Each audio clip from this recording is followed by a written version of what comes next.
నమస్తే, తెలుగు రాజ్యంకి స్వాగతం. నేను మీ సంధ్య. ప్రపంచం ఒక అద్భుతాన్ని చూసింది. ఓవైపు సర్వశక్తులున్న అగ్రరాజ్యం అమెరికా, మరోవైపు శత్రువుల దిగ్బంధనంలో ఉన్న ఇరాన్ 8 గంటల్లో లొంగిపోవాలి అని డొనాల్డ్ ట్రంప్ అల్టిమేటం జారీ చేశాడు. కానీ ఆ 8 గంటలు గడిచాక ఏం జరిగిందో తెలుసా? అమెరికా యుద్ధ విమానాలు వెనక్కి తగ్గాయి. ఇరాన్ పెట్టిన షరతులకు వైట్ హౌస్ తలొగ్గింది. అవును, ఇరాన్ ఎక్కడ తల వంచలేదు, అస్సలు రాజీ పడలేదు. అమెరికా కళ్ళు బైర్లు కమ్మేలా 10 కఠినమైన డిమాండ్లను చర్చల మేజా మీదకు విసిరింది. ఇక అసలు ఇరాన్ అంత ధైర్యంగా ఎలా నిలబడింది? ఆ 10 డిమాండ్లు అగ్రరాజ్యాన్ని ఎలా వణికించాయి? ఈ వీడియోలో ఇరాన్ సాధించిన చారిత్రాత్మక దౌత్య విజయం గురించి చూద్దాం. ట్రంప్ డెడ్ లైన్ విధించినప్పుడు ప్రపంచమంతా ఇరాన్ భయపడుతుంది అనుకున్నారు. కానీ ఇరాన్ నాయకత్వం అసలైన ఆట మొదలుపెట్టింది. లొంగిపోవడానికి బదులు పాకిస్తాన్ ద్వారా ఒక పవర్ఫుల్ ప్రపోజల్ ను అమెరికాకు పంపింది. అది ఒక విన్నపం కాదు, అది ఇరాన్ రాసిన సరికొత్త రూల్ బుక్. ఆ 10 పాయింట్లను చూడగానే ట్రంప్ తన వ్యూహాన్ని మార్చుకోవాల్సి వచ్చింది. యుద్ధం ద్వారా లొంగదీయడం అసాధ్యమని, ఇరాన్ చెప్పినట్టు వినడమే ప్రస్తుతానికి మార్గమని అగ్రరాజ్యం గుర్తించింది. ఇక్కడే ఇరాన్ తన దౌత్య సత్తా ఏంటో ప్రపంచానికి చాటి చెప్పింది. ఇరాన్ పెట్టిన మొదటి 5 డిమాండ్లు అమెరికా ఆర్థిక వ్యవస్థను, అంతర్జాతీయ పట్టును సవాల్ చేసేలా ఉన్నాయి. అవేంటో ఒక్కసారి చూసే ప్రయత్నం చేద్దాం. 1. ఆంక్షల శాశ్వత రద్దు. ఇరాన్ మీద ఉన్న అన్ని రకాల ఆర్థిక ఆంక్షలను అమెరికా తక్షణమే షరతులు లేకుండా ఎత్తివేయాలి. 2. వ్యాపార ఆంక్షల రద్దు. ఇరాన్తో వ్యాపారం చేసే ఏ దేశాన్ని కూడా అమెరికా బెదిరించకూడదు. అంటే ప్రపంచ మార్కెట్లో ఇరాన్కి ఉన్న అడ్డంకులన్నీ తొలగించాలని డిమాండ్ చేసింది. ఇక 3. హర్మోజ్ జలసంధిపై పట్టు. ప్రపంచ చమురు సరఫరాను శాసించే ఈ మార్గంపై ఇరాన్ సార్వభౌమాధికారాన్ని అమెరికా గుర్తించాలి. 4. అణు హక్కుల గుర్తింపు. తమ దేశాభివృద్ధి కోసము అణుశక్తిని వాడుకునే హక్కు ఇరాన్కి ఉందని, దాన్ని అడ్డుకునే అధికారం ఎవరికీ లేదని స్పష్టం చేసింది. ఇక 5. పరస్పర దాడుల నిరోధం.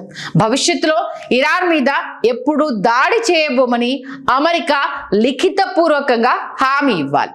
ఇక మిగిలిన 5 డిమాండ్లు అయితే అమెరికా ఈగోని దెబ్బతీసేలానే ఉన్నాయి. దాంట్లో 6వ దాని దగ్గరికి వద్దాం. నష్టపరిహారం. ఈ యుద్ధం వల్ల, గత ఆంక్షల వల్ల ఇరాన్కు జరిగిన నష్టానికి అమెరికా బిలియన్ల కొద్దీ డాలర్లను నష్టపరిహారంగా చెల్లించాలి. ఒక దెబ్బతిన్న దేశమే తిరిగి అమెరికాను డబ్బులు అడగడం అంటే ఇది ఇరాన్ ఆత్మవిశ్వాసానికి పరాకాష్ట. ఇక 7. UN IAEA తీర్మానాల రద్దు. అంతర్జాతీయ సంస్థలు ఇరాన్కి వ్యతిరేకంగా చేసిన ప్రతి తీర్మానాన్ని చెత్తబుట్టలో వేయాలి. 8. సైనిక ఉపసంహరణ. మిడిల్ ఈస్ట్ లోని అన్ని ప్రాంతాల నుండి అమెరికా తన సైన్యాన్ని వెనక్కి తీసుకెళ్లాలి. ఈ ప్రాంతం నుంచి అమెరికా పీడ విరగడవ్వాలని ఇరాన్ గట్టిగా డిమాండ్ చేస్తోంది. 9. మిత్ర దేశాల రక్షణ. ఇరాన్ మిత్రపక్షాలైన హిజ్బుల్లా వంటి వర్గాలపై దాడులాపాలి. 10. దౌత్యపరమైన గుర్తింపు. ఇరాన్ని ఒక సమానమైన శక్తిగా గుర్తించి చర్చలకు రావాలి. చూశారుగా, ఈ 10 డిమాండ్లలో ఎక్కడ సారీ కానీ, రాజీ అనే కానీ పదాలు లేనే లేవు. ఇరాన్ పెట్టిన ఈ ప్రతిపాదనను ట్రంప్ ఒక ఆచరణాత్మక పునాదిగా గుర్తించారంటేనే అర్థం చేసుకోవచ్చు ఇరాన్ ఎంతటి బలమైన డిమాండ్లను చర్చల ముందుకు తెచ్చిందో.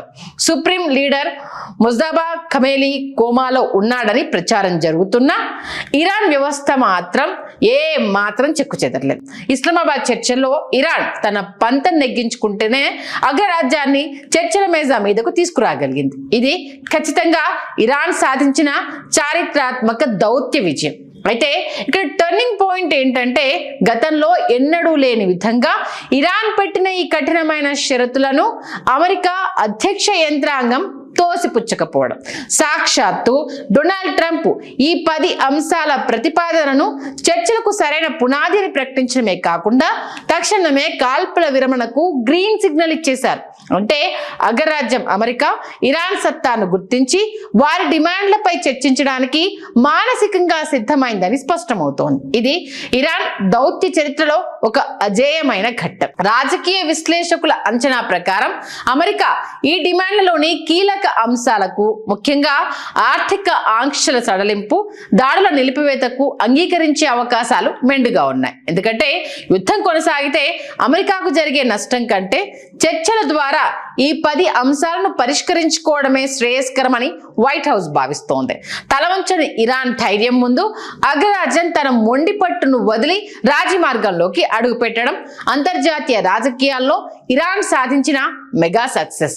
యుద్ధం అంటే కేవలం ఆయుధాలతో చేసేది కాదు, అది ఆత్మవిశ్వాసంతో, వ్యూహంతో చేసేది అని ఇరాన్ నిరూపించింది. అగ్రరాజ్యం విధించిన డెడ్ లైన్ ను తుత్నీయలు చేసి తన షరతుల మీద అమెరికాను చర్చలకు రప్పించడం ఇరాన్ సాధించిన విజయం. మరి ఈ శుక్రవారం ఇస్లామాబాద్ లో జరిగే చర్చల్లో అమెరికా ఇంకా ఎన్నింటికి తలొగ్గుతుందో చూడాలి. హలో, తెలుగు రాజ్యం ఛానల్ చూస్తున్నారా?